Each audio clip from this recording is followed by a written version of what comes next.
வணக்கம். Rate news செய்திகள்.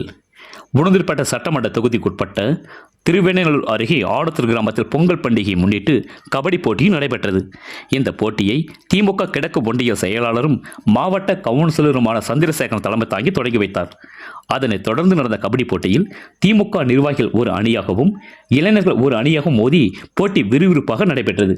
இதில் ஒன்றிய அவைத்தலைவர் கலிவரதன், பொருளாளர் மைக்கேல், மாவட்ட பிரதிநிதி ராஜேஷ் கண்ணா, மாவட்ட தொண்டர் அணி அமைப்பாளர் பிரபாகரன், ஒன்றிய கவுன்சிலர்கள் ராஜீவ் பழனிவேல், இன்பவழி ஐயனார், ஸ்ரீதர், ஒன்றிய இளைஞரணி அமைப்பாளர் ராஜா, மாவட்ட பொறியாளர் அணி துணை அமைப்பாளர் பிரேம், மாவட்ட ஓட்டுநர் அணி துணை அமைப்பாளர் ஏழுமலை, ஒன்றிய விவசாய அணி அமைப்பாளர் சிவராஜ், துணை அமைப்பாளர் ஐயனார், முன்னாள் ஊராட்சி மன்ற தலைவர் கோதண்டராமன் மற்றும் நிர்வாகிகள் பாலசுப்ரமணியன், ராமமூர்த்தி உள்ளிட்டோர் பலர் கலந்து கொண்டனர்.